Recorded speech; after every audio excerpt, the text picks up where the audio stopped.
Stream marker. All right, here we are with an article review.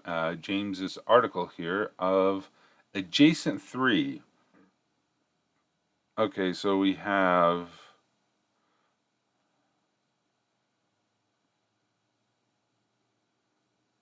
All right, we have a couple of articles. It doesn't look like it's too long. In the sides, we have luck, tabletop, 2 to 4. You can buy it. There's variations. The game itself, cost for parts per player variant. Okay, so let's zoom in a little bit. This is a Tourney of Tales. Okay. Adjacent 3 is a dice game that gets its name from the action of looking on the adjacent sides of dice. Okay. The invention of Adjacent 3 came about because of the Great Rewind, as resources were limited toward the end of the event. Okay, let's get the sprint timer going for those who need it. The popular games using special cards and dice could not be produced anymore since the cards were changing every year and paper had become too expensive. Although normal playing cards continue to be manufactured in small quantities.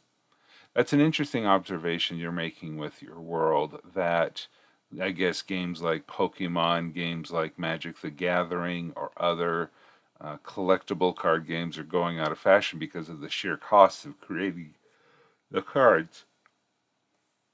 That's a good that's a good observation. You know, we've had poker cards or a deck of cards, since the 1800s, and the Wild West and stuff like that. It'd be interesting to go and look at the manufacturing process of a deck of cards back in the time of the Wild West or earlier, because that would definitely be this technology that would hopefully be available during the Great Rewind. Hey, Satrium.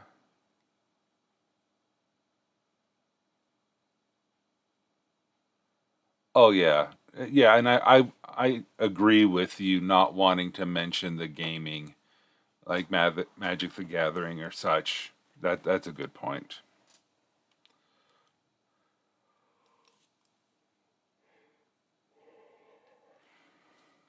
Okay. The next issue was the dice, as almost existing dice had to be used for something else. Only the D20 were left over as part of the former popular game, as people thought them unfair doing specific positions of the numbers on their faces. Since people were left with these dice, they found the solution to make use of them. They came up with a game in which a mechanic relied on the dice not being fair. The result was Adjacent 3 with the mechanic that which the mechanic relied. A game in which the mechanic relied on the dice not being fair. Okay. The result was Adjacent 3. This also had the unforeseen consequences, as the dice are now manufactured to keep up with the demand of new players. Standard D20 are still a thing within Burdencaster. In actual mathematical fact, all dice are fair if each number is not repeated. Only dice in casinos are different, as they are highly manufactured to be fair as possible.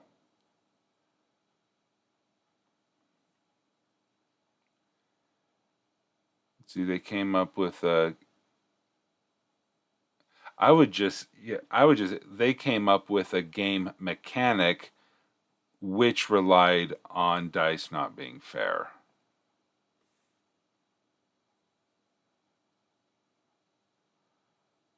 Okay.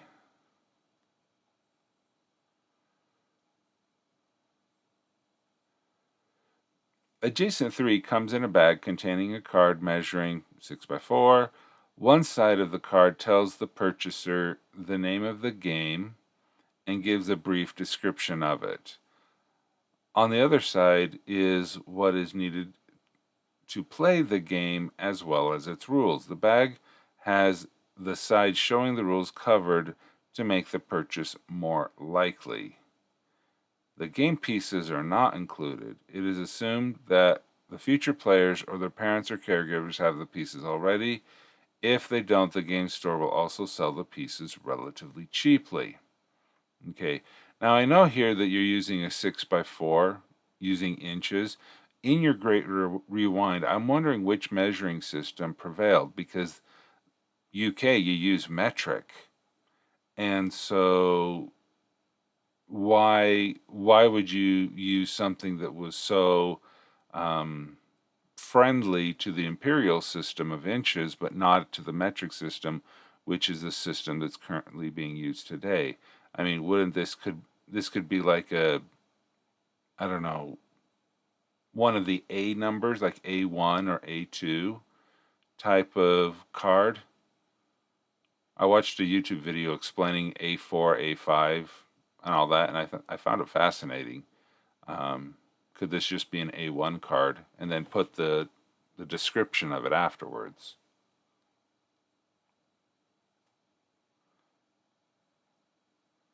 That's what our index cards are, oddly. Oh. Oh, okay. Maybe, okay. That honestly makes sense. Manufacturing is more important over measurements. All right. Rules and how it's played. Adjacent 3 is played over a various number of rounds. The number of rounds depend on how risk adverse the players are. A player will roll 3 spin down dice. Okay, a spin down dice, a 20-sided dice that has a number placed on the sides in numerical order instead of the way they are on a normal die. This where they are positioned so to make the throw fairer.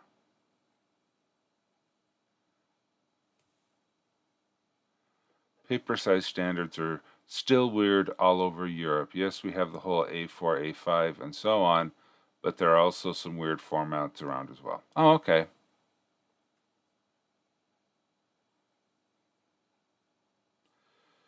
All right. Roll 3 dice on their turn. The idea of the game is to ensure two things. First, that the opponent does not go over 100 in score, and second, the score closest to 100 in comparison to your opponent or opponents.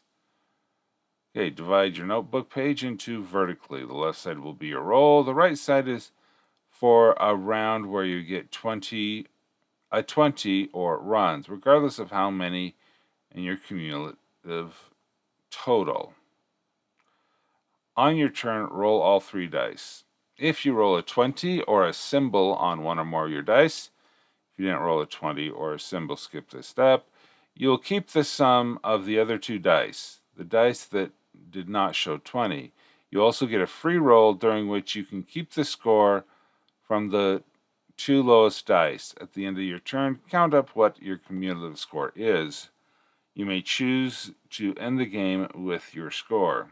Keep cumulative scores hidden from other players. When you end your turn or the game itself for yourself and the score is over 100, you have lost the game and have no points. If you choose to carry on, your current score carries. Okay, pick a random dice without picking it up and looking at the adjacent side of the dice. For example, you roll a 17, will yield the numbers 18, 16, and 7. If you find any one of these numbers on the other dice, you keep the score. If you get a run of score such as rolling 14, 15, 16 on any of the dice, mark this in the right column. If you get 2 runs in a row, you lose your current banked points. After the matching process, add this to your cumulative score. If there is no match, you get no points. After either process, you may pick up your dice and get ready for your next turn.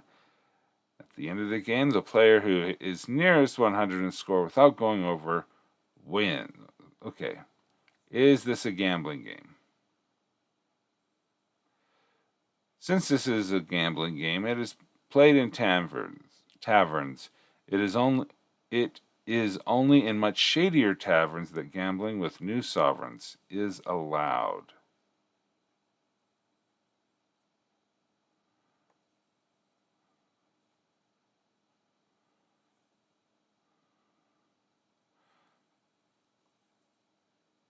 Okay.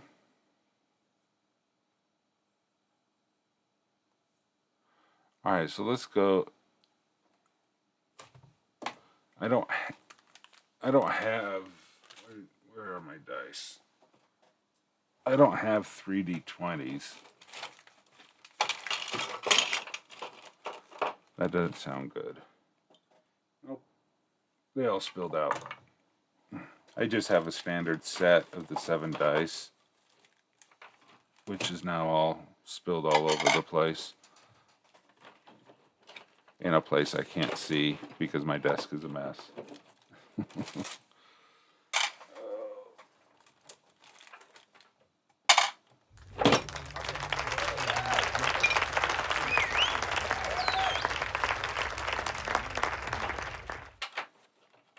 Come on, D4, get up here.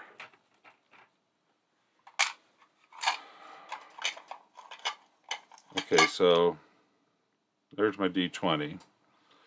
All right, roll all 3 dice. Well, but see, I'm guessing I can't use a standard D20 because it's not a spin down.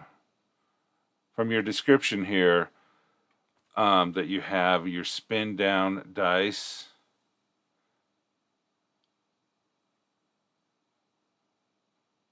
Yeah, so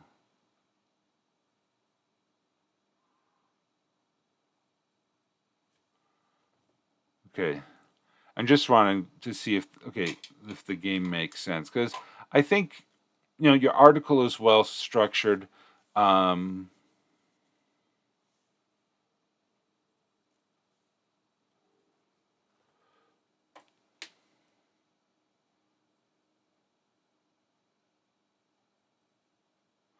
but the basic system should work. Yeah, it should work. I just wish I had more than. I wish I had the 3d20 so that I could actually do it. Because the D10s, I have 2 D10s, and those are kind of a more close match.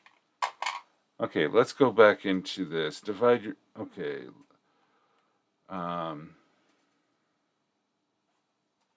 Okay, got a notepad, got a pen. All right. Well, actually, I could do this here on the screen. So let's put everything down like that.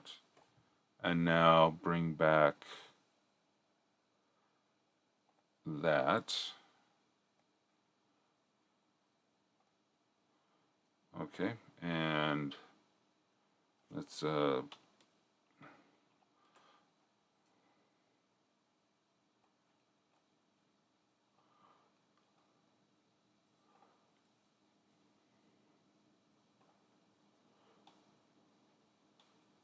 rules and how it's played. Okay, so we got divide a notebook page into vertically. Okay, there, divided in vertically. We'll use this gray area as something. The left side will be for your roll. Okay, rolls. The right side is when you get a 20 or runs. Regardless, okay, runs and totals. All right, roll 3 dice. Well, I can't do 3 dice, so I'll roll it 3 times. Okay.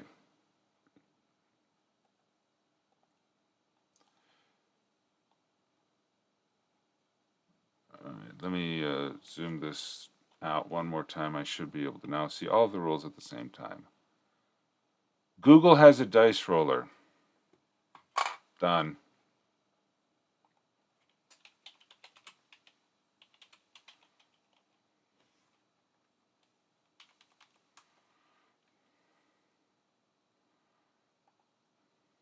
Oh, that's true. That I do not need.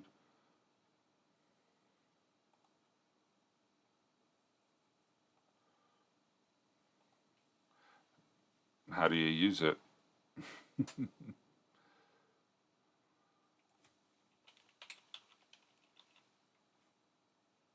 Oh, there we go. Total. Okay.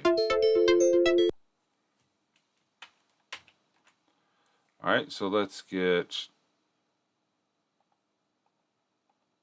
Now let's get rid of that one. Okay, so there we go. That, okay. Now here's my die as a reference. So I am going to roll this, and I received 28. Okay, a 19, a 7, and a 2. So if you roll 20, on one or more of the dice, okay, if you didn't skip this step, okay, I skipped this step. Pick a random dice without picking it up at the other adjacent sides of the dice. For example, rolling a 17 will yield the number 18, 16, and 7. You will find one of these numbers.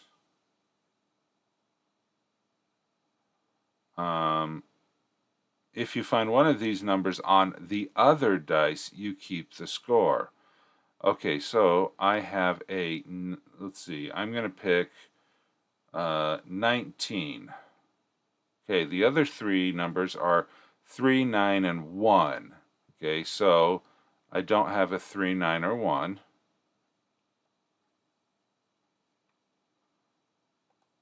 All right. Mark this in the right column. If you get 2 runs in a row, you lose your current bank points.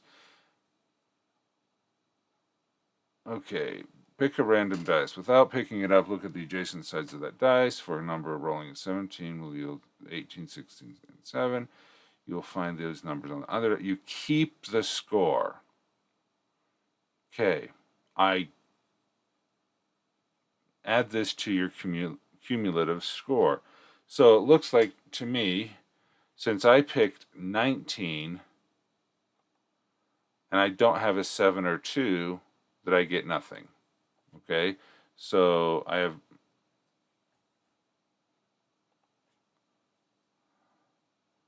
Ooh, that's a really thick. I did not want that.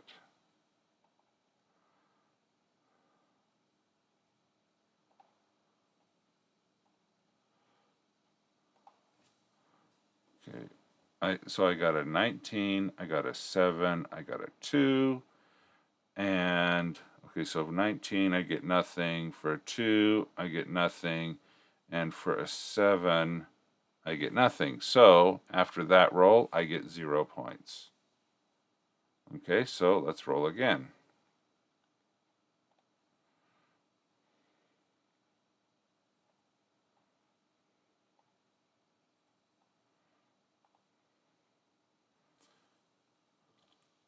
If you have, so should this for all descriptions. Well, you start with the exception. I would switch steps 3 and 4 around so that you actually describe saying, okay, pick a random dice. Okay.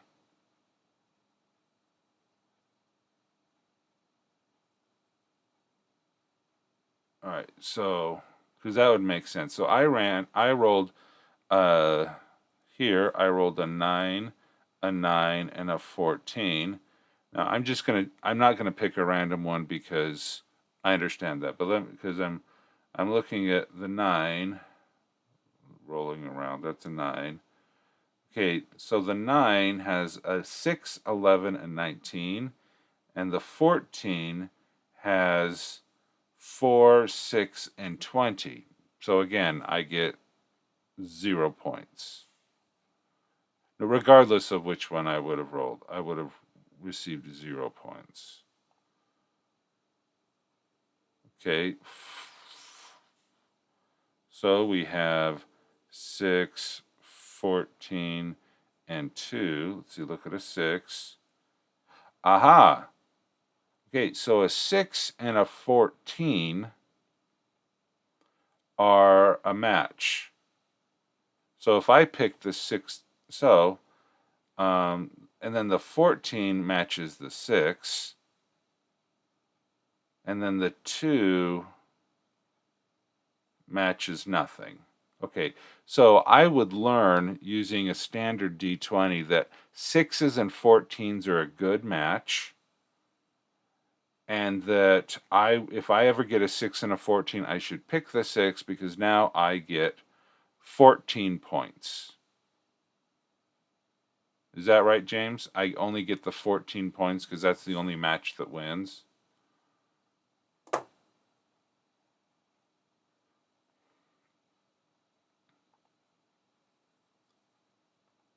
Currently, okay. If you get a run,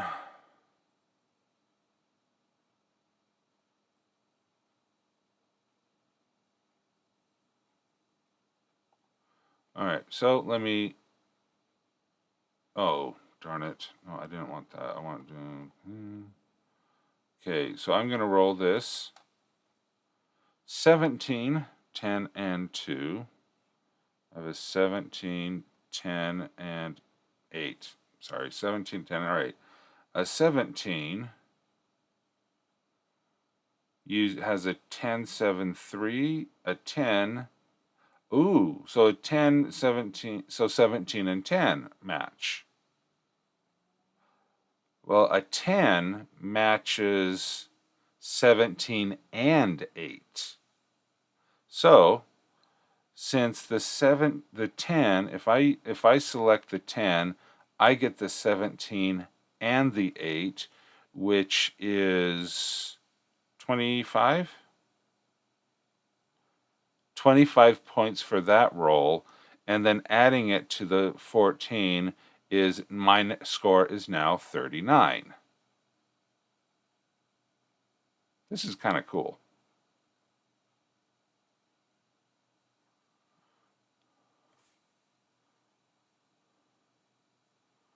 Okay. All right, so all right. Yeah, this is good. This is good. Okay, so I'm going to roll again. This time, I got 11, 12, and 12. Okay, 11, 6, 13, 4, and a 12 is a, okay, so that is a 0, and so my score is 39.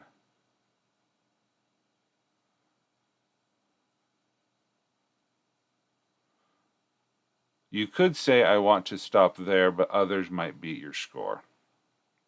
Okay. Well, I think we've rolled enough. Let's go back here.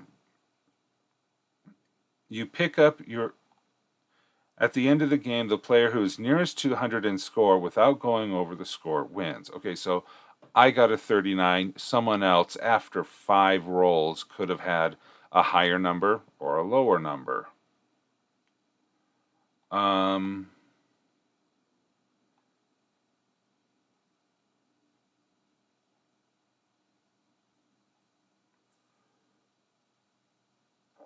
Okay, so a player over a number of rounds. The number of rounds depends how risk adverse the players are. Okay. If you had a spin down for that 11, 12, 12, you would have had 24. Okay. Are spin down dice something that you can actually get? Oh, okay. It is a thing. Binding of I. Oh, interesting.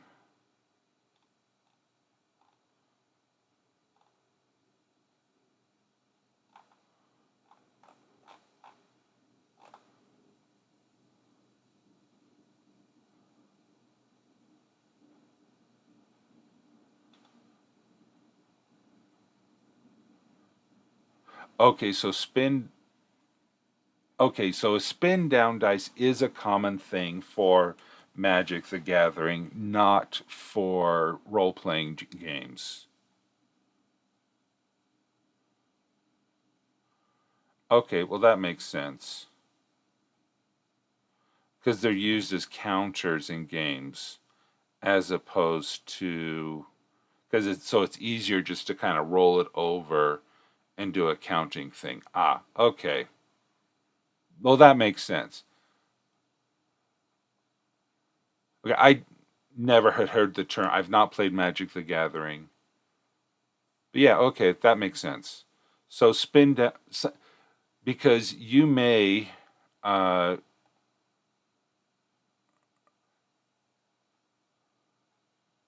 you may want to consider, James, having a variant saying if you have a D20, explain this can also be played with standard D20s as opposed to spin downs. And then um yeah, because that would make sense. Because I thought it was just fine for um I think it was just fine to use that D20. I thought this is kind of fun. So so just to wrap it up, I think okay, so you and I, James, if you and I were playing, we would say, "Hey, we're going to do 6 rounds." And the winner of the 6 rounds gets 100 new sovereign. Or 7 rounds and we'll do 200 new sovereigns or something like that. Then we just roll 7 rounds and then we get our score based on the adjacent 3.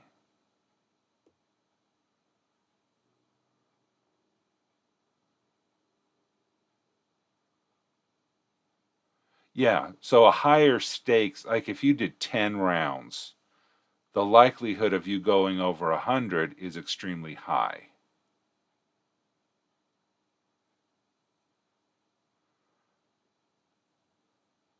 And then there's also a variation that you could play. You could call Adjacent 3 War. You know the war game that you play with cards? Oh, I could do 6 rounds and you could do 5. Oh, you don't have to agree on the same number. That needs to be that needs to be explained. I thought you both had to agree at the same number of rounds.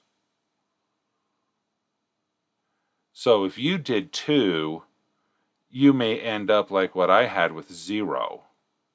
But if the other person did 5, they would definitely win.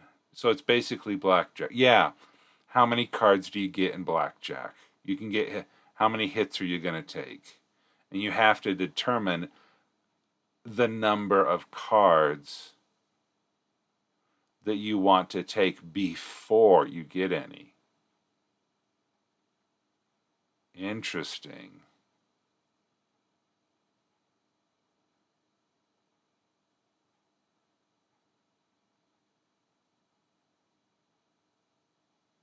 Because, for example, I get a 97 and you get a 59. So for you, you could be like, I want to see if I can get a 98, or just say I win.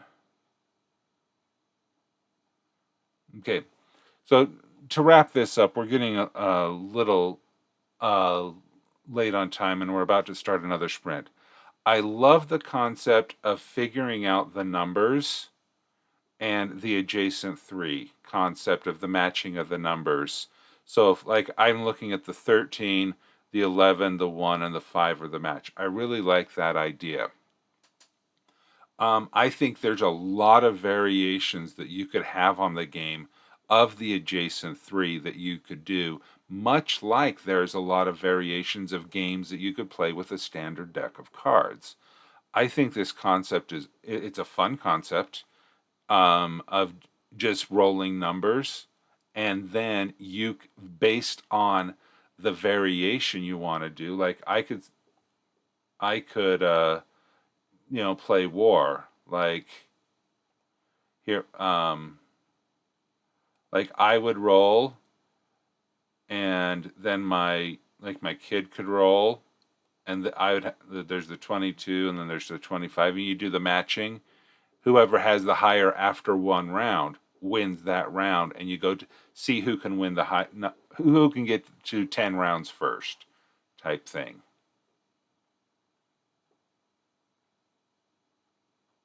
Yeah, I think the adjacent 3 concept I think is fun. And has a lot of variability. Okay, so James, I think we'll end that there. And thanks so